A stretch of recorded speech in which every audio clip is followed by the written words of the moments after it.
ஈரானிய ஏவுகணைகளினால் தரைமட்டமாக்கப்பட்ட இஸ்ரேலிய ஆக்கிரமிப்பின் மாவோர் இராணுவ தளமும் சுட்டு வீழ்த்தப்பட்ட இஸ்ரேலிய ஆக்கிரமிப்பின் F-35 போர் விமானமும் 30க்கும் அதிகமான ட்ரோன்களும் படை தளபதியையும் 6 போர் வாகனங்களையும் கொத்தாக தட்டி தூக்கிய பலஸ்தீனிய போராளிகள். டொனால்ட் ட்ரம்புக்கு அதிரடியான பதில்களை வழங்கிய ஈரானினுடைய உச்ச தலைவர்.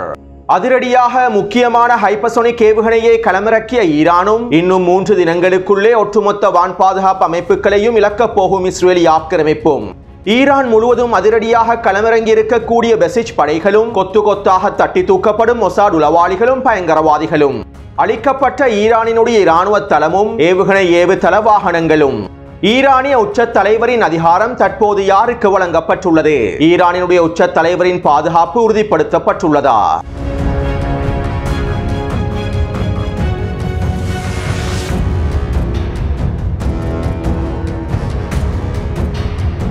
ஈரானிய அரசின் ஸ்திரத்தன்மையை நிலைக்குலைய செய்வதற்காகவும் ஈரானுக்குள்ளே மோதல்களை அதிகப்படுத்துவதற்காகவும் ஈரானுக்குள்ளே ஒரு ஆட்சி மாற்றத்தினை ஏற்படுத்துவதற்காகவும் ஈரானினுடைய தற்போதைய நிலைமைகளை முழுமையாக சிதைப்பதற்காகவும் ஈரானுக்குள்ளே தொடர்ச்சியான வேலை திட்டங்கள் மேற்கொள்ளப்பட்டு வருகின்றன. ஈரானுக்குள்ளே இருக்கக்கூடிய உளவாளிகள் மூலமாகவும் பிரிவினைவாதிகள் மூலமாகவும் பயங்கரவாதிகள் மூலமாகவும் ஈரானுக்குள்ளே பல சூழ்ச்சி திட்டங்களை மேற்கொள்வதற்கான வேலை திட்டங்கள் தொடர்ச்சியாக நடைபெற்று வருகின்றன. ஈரான் இஸ்லாமிய குடியரசுக்கு எதிராக இருக்கக்கூடிய ஒவ்வொரு நபர்களும் ஈரானிய அரசாங்கத்தையும் ஆட்சியையும் எதிர்க்கக்கூடிய ஒவ்வொரு நபர்களும் தற்போது களத்திலே களமிறங்கி உச்சக்கட்ட வேலை திட்டங்களையும் மேற்கொண்டு வருகின்றார்கள். ஈரானுக்குள்ளே இருக்கக்கூடிய உளவாளிகள் விமான நிலையங்களுக்கு அருகாமையிலும் இன்னும் மிக முக்கியமான பிரதேசங்களிலும் டயர்கள் இரசாயன பதார்த்தங்கள் என்பனவற்றினை எரித்து பொதுமக்களை அச்சுறுத்துவதற்கான வேலை திட்டங்களையும் முன்னெடுத்து வருகின்றார்கள். அதே போன்று ஈரானுக்குள்ளே இருக்கக்கூடிய ஈரானிய உச்ச தலைவரின் புகைப்படங்களையும் ஈரானிய அரசாங்கத்தினுடைய புகைப்படங்களையும் எரிக்கக்கூடிய காணொலிகளையும் வெளியிட்டு சமூக ஊடக வலைத்தள ஒரு மிகப்பெரிய பிரச்சாரத்தையும் மேற்கொண்டு வருகின்றார்கள். அது மட்டுமல்லாமல் அதிகளவான சர்வதேச ஊடகங்களும் மிக முக்கியமாக இந்திய ஊடகங்களும் ஈரானுக்குள்ளே மக்கள் ஒரு மிகப்பெரிய புரட்சியை நோக்கி நகர்ந்து கொண்டிருக்கின்றார்கள் என போலி பிரச்சாரங்களும் மேற்கொள்ளப்பட்டு வருகின்றன. ஈரானிய மக்கள் ஈரானிய அரசாங்கத்தினை விரும்பவில்லை, அலி கமேனி அவர்களை விரும்பவில்லை. இதனால் ஒரு மிகப்பெரிய புரட்சியை நோக்கி ஈரானிய மக்கள் சென்று கொண்டிருக்கின்றார்கள் என அதிகளவான இந்திய ஊடகங்களும் சர்வதேச ஊடகங்களும் தொடர்ச்சியான போலி பிரச்சாரங்களை மேற்கொண்டு வருகின்றன. மேலும் இந்த பிரச்சாரங்களை வலுவடைய செய்வதற்காக அமெரிக்காவில் இருக்கக்கூடிய பஹலவி வம்சத்தினுடைய இளவரசர் காணொலிகளையும் வெளியிட்டிருந்தார். அதாவது ஈரானில் இருக்கக்கூடிய பஹலவி வம்சத்தை துரத்தி அடித்ததற்கு பிறகே ஈரான் இஸ்லாமிய புரட்சி அரசாங்கம் உருவாக்கப்பட்டது. இந்த சந்தர்ப்பத்திலே பஹலவி மன்னராட்சியின் இளவரசர் அமெரிக்காவுக்கு தப்பிச் சென்றிருந்தார். தற்போது இவர் அமெரிக்காவில் இருந்து கொண்டு ஈரானிய மக்களுக்கான காணொலிகளை வெளியிட்டுள்ளார். ஈரான் இஸ்லாமிய அரசாங்கத்தினை வீழ்த்துவதற்கான காலம் நெருங்கிவிட்டது. ஈரானிய மக்கள் அனைவரும் ஒன்றிணைந்து இந்த அரசாங்கத்திற்கு எதிரான புரட்சிகளை ஆரம்பிக்க வேண்டும். நான் இதற்கு முழுமையான ஆதரவை வழங்குகின்றேன் என அமெரிக்காவில் இருந்து கொண்டு பஹலவி வம்சத்தினுடைய கடைசி இளவரசர் கருத்துக்களையும் காணொலிகளையும் வெளியிட்டிருந்தார். இதே போன்று ஈரானிய அரசாங்கத்தினை ஈரானிய மக்கள் விரும்பவில்லை என பல திரிவுபடுத்தப்பட்ட காணொலிகளும் வடிவமைக்கப்பட்ட காணொலிகளும் சமூக ஊடக வலைத்தளங்களினூடாக பகிரப்பட்டு வருகின்றன. ஆனால் இங்கிருக்கக்கூடிய உண்மையான விடயம் என்னவென்றால் அதிகளவான ஈரானிய மக்கள் ஈரானிய அரசாங்கத்தோடு இருக்கின்றார்கள். மேலும் ஈரானிய அரசாங்கத்திற்கான முழுமையான ஆதரவை வெளிப்படுத்தும் நோக்கத்தோடு தெஹ்ரானிலே இருக்கக்கூடிய ஈரானிய மக்கள் கோஷங்களை எழுப்பி தொடரணிகளையும் மேற்கொண்டிருந்தார்கள். அது மட்டுமல்லாமல் இஸ்ரேலிய ஆக்கிரமிப்புக்கு எதிராக ஈரான் உச்ச பதிலடி தாக்குதல்களை மேற்கொள்ள வேண்டும் என்றும் தற்போது ஈரான் மேற்கொண்டிருக்கக்கூடிய தாக்குதல்கள் தங்களை திருப்திப்படுத்தவில்லை என்றும் உச்சக்கட்ட ஆயுதங்களை களமிறக்கி இஸ்ரேலிய ஆக்கிரமிப்பினை முழுமையாக துடை தெரிந்துவிட வேண்டும் என்றும் அதிகளவான ஈரானிய மக்கள் சமூக ஊடக வலைத்தளங்களில் கோஷங்களை எழுப்பி வருகின்றார்கள். ஆனால் இவற்றையெல்லாம் சர்வதேச ஊடகங்களும் இந்திய ஊடகங்களும் வெளிப்படுத்துவதில்லை. அத்தோடு குறித்த விடயங்கள் தொடர்பாக CNN ஊடகம் அறிக்கை ஒன்றை வெளியிட்டிருந்தது. கடந்த ஒரு வாரமாக ஈரானிய அரசாங்கத்தினை வீழ்த்துவதற்காகவும் ஈரானிய மக்களை தூண்டுவதற்காகவும் பல்வேறுபட்ட முயற்சிகள் மேற்கொள்ளப்பட்டு வருகின்றன. ஆனால் ஈரானிய அரசாங்கத்திற்கு எதிராக இருக்கக்கூடிய மக்கள் கூட தற்போதைய சூழ்நிலையில் புரட்சிகளை மேற்கொள்வதற்கு விரும்பவில்லை என CNN ஊடகமானது குறித்த அறிக்கையிலே தெரிவித்திருந்தது. தலைப்புச் செய்திகளாக வெளியிடப்பட வேண்டிய இந்த செய்திகள் சிறிய செய்திகளாக வெளியிடப்பட்டிருந்தன. இலங்கையில் பொருளாதார நெருக்கடிகள் ஏற்படுத்தப்பட்டு 6 மாதங்களுக்குள்ளே மக்கள் புரட்சி ஆரம்பிக்கப்பட்டு இலங்கையிலே ஆட்சி மாற்றமும் ஏற்படுத்தப்பட்டிருந்தது.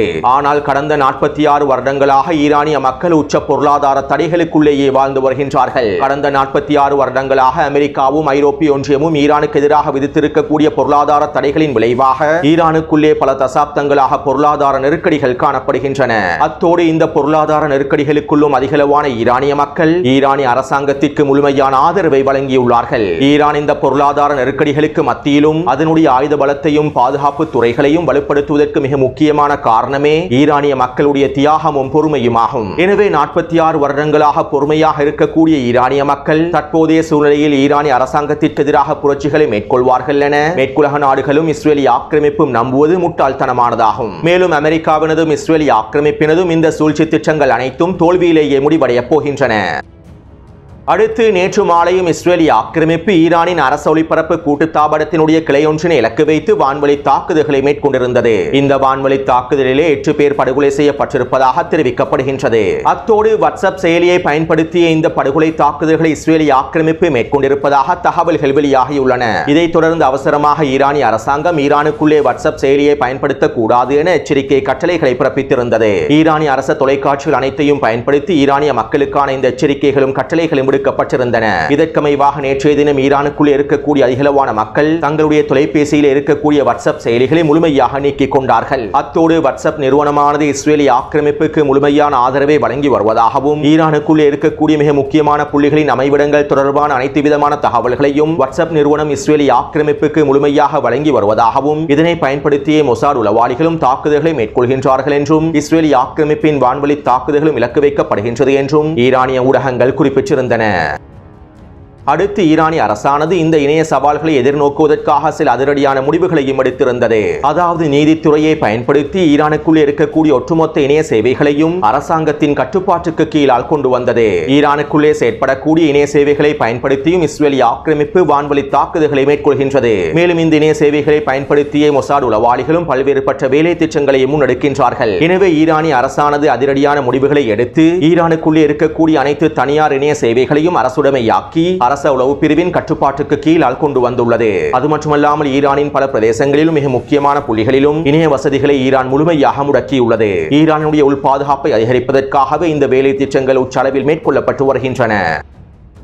அடுத்து இஸ்ரேலிய ஆக்கிரமிப்பின் தூதர் எச்சியோல் ஊடகங்களிடம் அறிவிப்பொன்றை வெளியிட்டிருந்தார். பேஜர் தாக்குதலை விட அதிநவீன தாக்குதல் ஒன்றை நாங்கள் ஈரானுக்குள்ளே மேற்கொள்ளப் போகின்றோம். இந்த தாக்குதலானது பேஜர் தாக்குதலை விட பல மடங்கு வீரியத்துடன் மேற்கொள்ளப்படக்கூடிய தாக்குதலாகும். இது நவீன வரலாற்றின் மிக முக்கியமான ஆச்சரியப்படுத்தக்கூடிய தாக்குதலாகவும் அமைந்திருக்க போகின்றது. மேலும் ஒட்டுமொத்த சர்வதேசமும் இந்த தாக்குதலின் விளைவுகளை கண்டுகொள்வார்கள். இன்னும் 48 மணித்தியாலங்களுக்குள் இந்த தாக்குதல்கள் அரங்கேற்றப்படும். தற்போதைய சூழ்நிலையில் எங்களுடைய மிக முக்கியமான இலக்காக ஈரானினுடைய உச்ச தலைவர் அலி கமேனி அவர்களும் அவருடைய மகனான முஜ்தபா கமேனி அவர்களுமே இருக்கின்றார்கள் என இஸ்ரேலிய ஆக்கிரமிப்பு தூதர் ஊடகங்களிடம் அறிவிப்பொன்றை வெளியிட்டிருந்தார். அதாவது வியாழக்கிழமையான நாளைய தினமே இந்த அதிர்ச்சியூட்டும் தாக்குதல்கள் மேற்கொள்ளப்பட போவதாகவும் தெரிவிக்கப்படுகின்றது. ஒருவேளை இன்றிரவு அந்த தாக்குதல்கள் மேற்கொள்ளப்படுவதற்கான வாய்ப்புகள் இருப்பதாகவும் இஸ்ரேலிய ஆக்கிரமிப்பு ஊடகங்கள் தெரிவித்துள்ளன. எனவே இப்படியான சூழ்நிலையில் ஈரானினுடைய ஒட்டுமொத்த பாதுகாப்பையும் பலப்படுத்துவதற்காக பல்வேறுபட்ட வேலை திட்டங்கள் முன்னெடுக்கப்பட்டு வருகின்றன.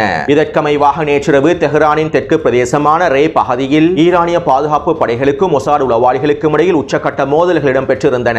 இந்த மொசாட் உளவாளிகளும் பயங்கரவாதிகளும் ஒன்றிணைந்து தெஹ்ரானுக்குள்ளே 40க்கும் அதிகமான வெடிகுண்டு தாக்குதல்களை மேற்கொள்வதற்கு திட்டமிட்டிருந்ததாகவும் தெரிவிக்கப்படுகின்றது. மேலும் இந்த உளவாளிகளிடத்திலிருந்து 100கணக்கான கிலோகிராம் வெடிமருந்துகள் கைப்பற்றப்பட்டிருப்பதாகவும் டசன் கணக்கான ட்ரோன்கள், மேம்பட்ட ஆயுதங்கள், ரிமோட் கண்ட்ரோல் உபகரணங்கள் என அதிகளவான பொருட்களை ஈரானிய உளவு பிரிவினரும் பசிச் படையினரும் கைப்பற்றியுள்ளார்கள். அத்தோடு இன்னும் ஒரு மிக முக்கியமான உளவாளி தெஹ்ரானின் மேற்கு பிரதேசத்திலே கைது செய்யப்பட்டுள்ளான். இந்த உளவாளி குறித்த பிரதேசத்திலே வெடிகுண்டு பொறியொன்றினை வைத்துள்ளான். இந்த சந்தர்ப்பத்திலே குறித்த உளவாளி சுற்றி வளைக்கப்பட்டு மடக்கி பிடிக்கப்பட்டு கைது செய்யப்பட்டுள்ளான். குறித்த உளவாளி பிடிப்படும் சந்தர்ப்பத்தில் தற்கொலை செய்து கொள்வதற்கு முயற்சி செய்துள்ளான். இருப்பினும் ஈரானிய படையினர் அவனை மடக்கி பிடித்துள்ளார்கள். மேலும் இவை தொடர்பான காணொளிகளை டெலிகிராம் சேனலிலே பதிவிட்டுள்ளேன். அத்தோடு இந்த உளவாளிகள் அனைத்தையும் வேட்டையாடுவதில் மிக முக்கியமான பங்கை வகித்திருக்கக்கூடியவர்கள் ஈரானின் பெசிச் படையினராகும். அதாவது ஈரானிய தலைமைகள் அதிரடியாக ஈரான் முழுவதும் பெசிச் படைப்பிரிவுகளை களமிறக்கியுள்ளார்கள். ஈரானிய ராணுவத்திற்கு மேலதிகமாக 25 லட்சம் பெசிச் படையினர் காணப்படுகின்றார்கள். இவர்களிலே 6 லட்சம் பெசிச் படை வீரர்கள் தற்போது தயார் நிலையில் இருக்கின்றார்கள். எனவே இவர்களையே தற்போது ஈரான் முழுவதும் ஈரானிய தலைமைகள் களமிறக்கியுள்ளார்கள். இந்த பெசிச் படையில் இருக்கக்கூடிய 6 லட்சம் பேரும் இளைஞர்கள் என்பதும் குறிப்பிடத்தக்க விடயமாகும். மேலும் இந்த பெசிச் படையினர் மூலமாகவே ஈரானின் ஈரானின் ஒவ்வொரு பிரதேசங்களிலும் உளவாளிகளை வேட்டையாடக்கூடிய வேலை திட்டங்களும் மேற்கொள்ளப்பட்டு வருகின்றன. ஈரானுக்குள்ளே நடைபெற இருந்த பல பயங்கரவாத தாக்குதல்களும் சூழ்ச்சி திட்டங்களும் முறியடிக்கப்பட்டுள்ளன. அதாவது ஒரு இக்கட்டான சூழ்நிலை ஏற்பட்டாலும் நிலைமைகள் மோசமடைந்தாலும் ஒட்டுமொத்த ஈரானையும் தங்களுடைய கட்டுப்பாட்டுக்குள் வைத்திருப்பதற்கான எல்லாவிதமான வேலை திட்டங்களையும் ஈரானிய தலைமைகள் அதிரடியாக மேற்கொண்டு வருகின்றார்கள். ஈரானுக்குள்ளே இருக்கக்கூடிய பயங்கரவாதிகளும் உளவாளிகளும் ஒன்றிணைந்து ஈரானுக்குள்ளே ஒரு உள்நாட்டு போரை ஏற்படுத்திவிடக் கூடாது என்பதற்கான எல்லாவிதமான வேலை திட்டங்களையும் அவசர நடவடிக்கைகளையும் ஈரானிய தலைமைகள் மேற்கொண்டு வருகின்றார்கள். மேலும் அமெரிக்காவும் இஸ்ரேலிய ஆக்கிரமிப்பும் ஈரானுக்குள்ளே தரைவழி தாக்குதல்களை ஆரம்பித்தாலும் அவற்றை எதிர்நோக்குவதற்கும் எல்லாவிதமான தயார்படுத்தல்களையும் வேலை திட்டங்களையும் ஈரானிய தலைமைகள் தொடர்ச்சியாக மேற்கொண்டு வருகின்றார்கள் என்பதும் குறிப்பிடத்தக்க விடயமாகும்.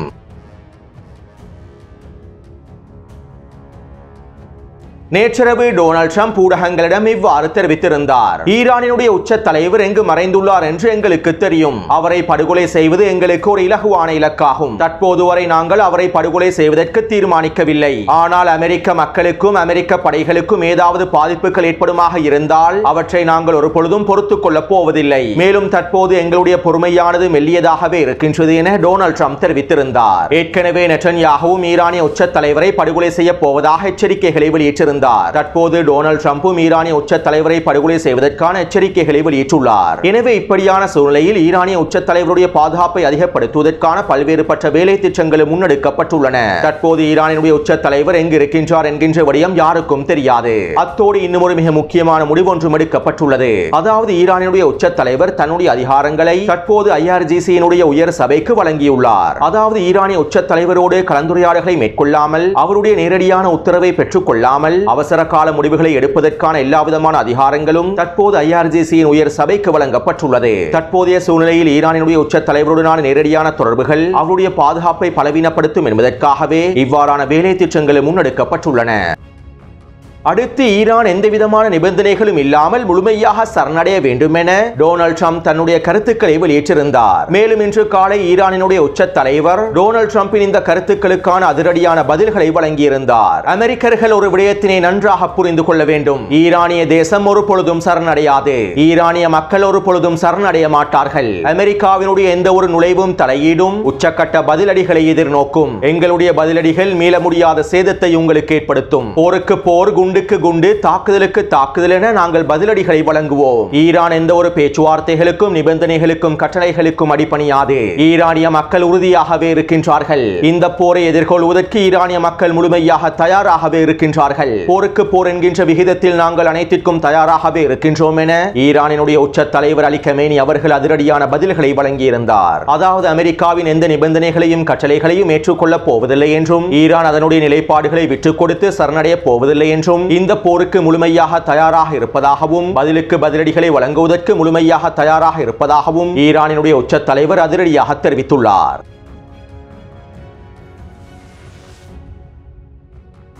அடுத்து இஸ்ரேலிய ஆக்கிரமிப்பு நேற்று மாலை தெஹ்ரானை இலக்கு வைத்தும் மேற்கு ஈரானினுடைய பிரதேசங்களை இலக்கு வைத்தும் வட ஈரான் பிரதேசங்களை இலக்கு வைத்தும் உச்ச வான்வழி தாக்குதல்களை மேற்கொண்டிருந்தது. மேலும் இஸ்ரேலிய ஆக்கிரமிப்பின் இந்த வான்வழி தாக்குதல்களில் 90% வான்வழி தாக்குதல்களை ஈரானிய வான் பாதுகாப்பு படையினர் முறியடித்தார்கள். அதே நேரம் தெஹ்ரானுக்குள்ளே 7 வெடிப்புகளும், இஸ்ஃபஹான் பிரதேசத்திலே 3 வெடிப்புகளும், டப்ரிஸ் பிரதேசத்திலே 2 வெடிப்புகளும் பதிவாகி இருந்தன.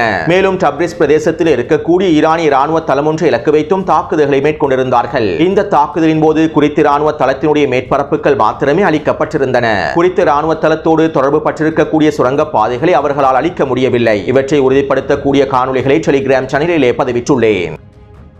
அத்தோடு இஸ்ரேலிய ஆக்கிரமிப்பின் குறித்த வான்வழி தாக்குதல்களின் போது ஈரானிய வான் பாதுகாப்பு படையினர் 2 ஹெர்மஸ் ட்ரோன்களை சுட்டு வீழ்த்தி இருந்தார்கள். மேலும் இன்னும் 5க்கும் அதிகமான ட்ரோன்களையும் சுட்டு வீழ்த்தி இருந்தார்கள். அத்தோடு இந்த தாக்குதல்களை தொடர்ந்து இஸ்ரேலிய ஆக்கிரமிப்பு ஈரானிய வங்கிகளை இலக்கு வைத்து சைபர் தாக்குதல்களை மேற்கொண்டிருந்தது. மேலும் ஈரானினுடைய கிரிப்டோ கரன்சி வலையமைப்புகளை இலக்கு வைத்தும் சைபர் தாக்குதல்கள் மேற்கொள்ளப்பட்டிருப்பதாகவும் தெரிவிக்கப்படுகின்றது. அடுத்து இந்த தாக்குதல்களை தொடர்ந்து நேற்றிரவு இஸ்ரேலிய ஆக்கிரமிப்பு மீண்டும் தெஹ்ரானை இலக்கு வைத்தும் டப்ரிஸ் மற்றும் இஸ்ஃபஹான் பிரதேசங்களை இலக்கு வைத்தும் ட்ரோன் தாக்குதல்களையும் வான்வழி தாக்குதல்களையும் மேற்கொண்டது. இந்த சந்தர்ப்பத்திலே ஈரானினுடைய வான் பாதுகாப்பு படையினர் இந்த தாக்குதல்களை கொத்து கொத்தாக தட்டி தூக்கி இருந்தார்கள். இதனால் இஸ்ரேலிய ஆக்கிரமிப்பின் இந்த ஒட்டுமொத்த தாக்குதல்கள் முழுமையாக முறியடிக்கப்பட்டிருந்தன. மேலும் ஒரு மணித்தியாலத்திற்குள்ளே 30க்கும் அதிகமான ட்ரோன்களையும் சுட்டு வீழ்த்தி இருந்தார்கள். இவை தொடர்பான காணொளிகளையும் டெலிகிராம் சேனலிலே பதிவிட்டுள்ளேன்.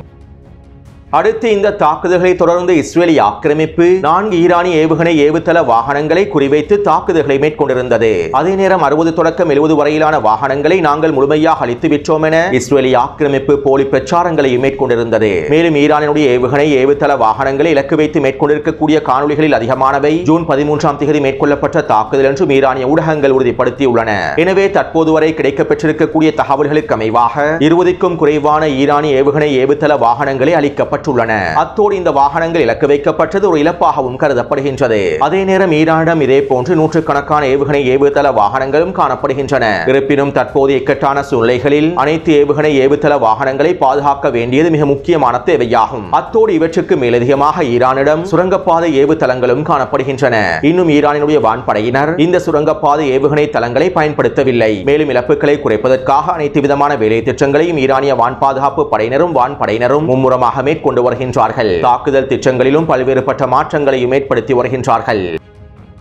அடுத்து இஸ்ரேலி ஆக்கிரமிப்பின் தாக்குதல்களை தொடர்ந்து ஈரானுடைய வான்படையினர் 3 மற்றும் 3ற்கு குறைவான ஏவுகணை தாக்குதல்களை மேற்கொண்டிருந்தார்கள். 2 தடவைகளுக்கு மேலால் இவ்வாறு சிறிய ஏவுகணை தாக்குதல்களை மேற்கொண்டார்கள். அதாவது 3ற்கும் குறைவான ஏவுகணைகளை ஏவியிருப்பதற்கான காரணம் இஸ்ரேலி ஆக்கிரமிப்பின் வான் பாதுகாப்பு அமைப்புகளை சீர்குலைப்பதற்காகும். ஒரு ஏவுகணையை சுட்டு வீழ்த்துவதற்காக இஸ்ரேலி ஆக்கிரமிப்பின் வான் பாதுகாப்பு அமைப்புகள் 20க்கும் அதிகமான ஏவுகணைகளை பயன்படுத்த வேண்டி ஏற்படும். இதனால் இஸ்ரேலி ஆக்கிரமிப்பின் வான் பாதுகாப்பு அமைப்புகள் ஒரு சிக்கலான நிலைமைக்கு தள்ளப்பட்டுவிடும். அத்தோடு இஸ்ரேலி ஆக்கிரமிப்பினுடைய வான் பாதுகாப்பு அமைப்புகளுக்கு மிகப்பெரிய சிக்கல் ஒன்று ஏற்பட்டுள்ளது. அதாவது இன்னும் 3 நாட்களுக்குள்ளே இஸ்ரேலி ஆக்கிரமிப்பின் வான் பாதுகாப்பு அமைப்புகள் முழுமையாக தீர்ந்துவிடும். இதற்கு பிறகு வான் பாதுகாப்பு அமைப்புகள் செயற்படுத்துவதற்கு அந்த வான் பாதுகாப்பு அமைப்புகளை மீள் நிரப்ப வேண்டும். இவ்வாறு மீள் நிரப்பல்களை மேற்கொள்வதற்கு கிட்டத்தட்ட 24 மணித்தியாலங்களாவது தேவைப்படும். அது மட்டுமல்லாமல் ஏற்கனவே ஈரானிய ஏவுகணைகள் 5க்கும் அதிகமான அயன்டோம் அமைப்புகளை முழுமையாக தரைமட்டமாக்கிவிட்டது. இதனால் இந்த வார இறுதியில் இஸ்ரேலி ஆக்கிரமிப்பினுடைய வான் பாதுகாப்பு அமைப்புகளுக்கு ஒரு மிகப்பெரிய சிக்கல் ஏற்பட போவதாகவும் அமெரிக்க உளவு பிரிவினர் எச்சரிக்கைகளையும் வெளியிட்டுள்ளார்கள்.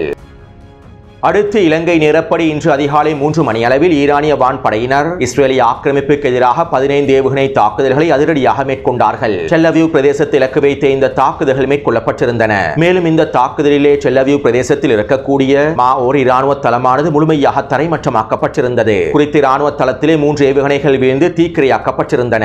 ஈரானின் டர்பிஸ் பிரதேசத்திலே அளிக்கப்பட்ட இராணுவ தளத்திற்கு ஈடாகவே ஈரானிய வான்படையினர் இந்த தளத்தையும் முழுமையாக தரைமட்டமாக்கியுள்ளார்கள். அத்தோடு டெல்-அவீவின் நசரத் பிரதேசத்தில் இருக்கக்கூடிய இரசாயன தொழிற்சாலை ஒன்று முழுமையாக தீக்கிரையாக்கப்பட்டிருந்தன. மேலும் குறித்த பிரதேசங்களில் இருக்கக்கூடிய 3 கட்டிடங்கள் சேதமடைந்திருந்தன.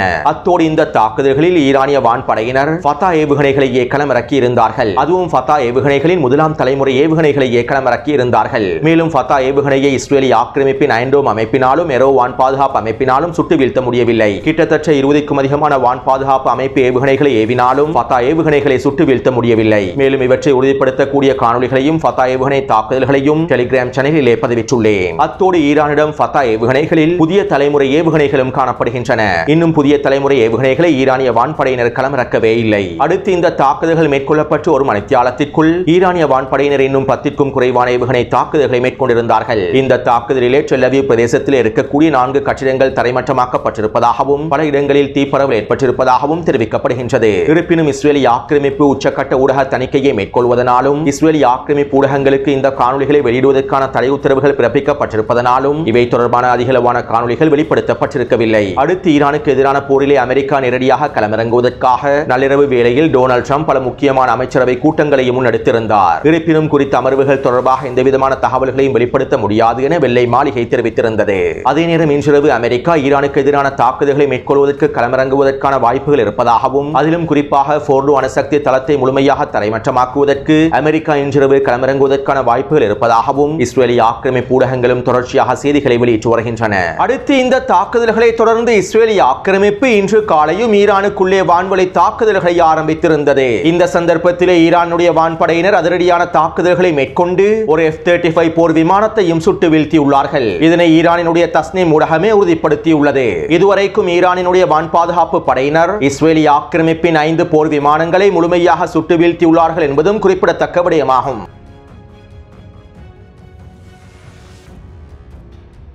இஸ்ரேலிய ஆக்கிரமிப்பு ராணுவம் காசாவின் போர்முனையை இரண்டாம் தர போர்முனையாக மாற்றியிருப்பதனால் அதிகளவான படைகள் காசாவிலிருந்து வெளியேறி இருப்பதனால் காசாவிற்குள்ளே வான்வழி தாக்குதல்கள் குறைவடைந்திருப்பதனால் இஸ்ரேலிய ஆக்கிரமிப்பின் உளவு ட்ரோன்கள் ஈரான் போர்முனையை நோக்கி திசை திருப்பப்பட்டிருப்பதனால் காசாவில் இருக்கக்கூடிய பலஸ்தீனிய போராளிகளுக்கு இது ஒரு வாய்ப்பாக மாறியுள்ளது. இதற்கமைவாக வடக்கு காசாவிலும் கான்யூனிஸ் பிரதேசத்திலும் பலஸ்தீனிய போராளிகள் அடுத்த கட்ட தரைவழி தாக்குதல்களை மேற்கொள்வதற்கான ஆயத்தங்களை மேற்கொண்டு வருவதாகவும் இஸ்ரேலிய ஆக்கிரமிப்பு ராணுவத்திற்கு எதிராக உச்சக்கட்ட தாக்குதல்களை மேற்கொள்வதற்கான எல்லாவிதமான வேலை திட்டங்களையும் அதிரடியாக மேற்கொண்டு வருவதாகவும் பல வெடிகுண்டு பொறிகளை களமிறக்கி இருப்பதாகவும் இஸ்ரேலிய ஆக்கிரமிப்பு ராணுவ ஆய்வாளர்கள் எச்சரிக்கைகளை வெளியிட்டுள்ளார்கள். அடுத்து இன்று காலை இஸ்ரேலிய ஆக்கிரமிப்பு கான்யூனிஸின் பானி சுஹீலா பிரதேசத்திலே ஒரு வான்வழி தாக்குதலை மேற்கொண்டிருந்தது. மேலும் உணவு மையங்களில் இருக்கக்கூடிய இஸ்ரேலிய ஆக்கிரமிப்பு படைகள் பலஸ்தீனிய மக்களுக்கு எதிரான துப்பாக்கிச் சூட்டு தாக்குதல்களை மேற்கொண்டு வருகின்றார்கள். இதனால் கடந்த 24 மணித்தியாலங்களுக்குள் மாத்திரம் காசாவிலே 50க்கும் அதிகமான பலஸ்தீனிய மக்கள் துப்பாக்கிச் சூட்டு தாக்குதலினால் படுகொலை செய்யப்பட்டுள்ளார்கள். அத்தோடு காசாவிற்குள்ளே கோதுமை விநியோகம் ஆரம்பிக்கப்பட்டிருப்பதாக தகவல்கள் வெளியாகியுள்ளன. UNRWA நிறுவனத்தின் மூலமாகவே இந்த கோதுமை விநியோகம் ஆரம்பிக்கப்பட்டிருப்பதாகவும் தெரிவிக்கப்படுகின்றது. மேலும் இவற்றை உறுதிப்படுத்தக்கூடிய காணொலிகளையும் டெலிகிராம் சேனலிலே பதிவிட்டுள்ளேன். அடுத்து பலஸ்தீனிய போராளிகள் காசாவில் எஞ்சிருக்கக்கூடிய படைகளை இலக்கு வைத்து உச்சக்கட்ட தாக்குதல்களை மேற்கொண்டு வருகின்றார்கள். இதற்கமைவாக கடந்த 48 மணித்தியாலங்களுக்குள் அல் குதுஸ் படையினர் வடக்கு காசாவிலும் கான்யூனிஸ் பிரதேசத்திலும் 5 ட்ரோன்களை கைப்பற்றி சுட்டு வீழ்த்தியுள்ளார்கள். அதேபோன்று அல் கஸாம் படையினர் கான்யூனிஸின் கிழக்கு பிரதேசமான அபசன் காபிரா பிரதேசத்திலே நிலை கொண்டிருந்த 10க்கும் அதிகமான சிப்பாய்களை சுற்றி வளைத்து அவர்களை பொறிவைத்து தாக்கியுள்ளார்கள். மேலும் இதைத் தொடர்ந்து இவர்களை மீட்பதற்காக வருகை தந்த 2 மெர்காவா போர்த்தாங்கி வாகனங்களையும் 2 ட்ரூப்ஸ் கேரியர் வாகனங்களையும் யாசின் ஏவுகணை மூலமாகவும் ஷபாஸ் வெடிகுண்டின் மூலமாகவும் கொத்து கொத்தாக தட்டி தூக்கியுள்ளார்கள். மேலும் குறித்த தாக்குதலிலே குறித்த படைப்பிரிவின் தளபதி அளிக்கப்பட்டிருப்பதாக இஸ்ரேலிய ஆக்கிரமிப்பு ராணுவமே ஒப்புக்கொண்டுள்ளது. அடுத்து அல் கஸாம் படையினர் கான்யூனிஸின் கிழக்கு பிரதேசத்திலே வீடொன்றிற்குள் பதுங்கியிருந்த சிப்பாய்கள் இலக்கு வைத்து தாக்குதல்களை மேற்கொண்டுள்ளார்கள். இதன்போது குறித்த வீடு சிதைக்கப்பட்டு அனைத்து சிப்பாய்களும் மொத்தமாக அளிக்கப்பட்டிருப்பதாக தெரிவிக்கப்படுகின்றது. அடுத்து அல் அக்ஸா படையினரும் அல் குதுஸ் படையினரும் ஒன்றிணைந்து மேற்கொண்ட தாக்குதல்களில் 2 மெர்காவா போர்த்தாங்கி வாகனங்களையும் அதனோடு வந்த சிப்பாய்களையும் கொத்தாக தட்டி தூக்கியுள்ளார்கள். எனவே கடந்த 48 மணித்தியாலங்களுக்குள் கிடைக்கப்பட்ட இருக்கக்கூடிய தகவல்களுக்கு அமைவாக 4 மெர்காவா போர்த்தாங்கி வாகனங்களும் 2 ட்ரூப்ஸ் கேரியர் வாகனங்களும் 5 ட்ரோன்களும் 40க்கும் அதிகமான சிப்பாய்களும் மொத்தமாக அளிக்கப்பட்டுள்ளார்கள். எனவே இந்த காணொலி தொடர்பான கருத்துக்களை பதிவிடுங்கள். தொடர்ந்தும் என்னுடன் இணைந்திருங்கள். நன்றி, வணக்கம்.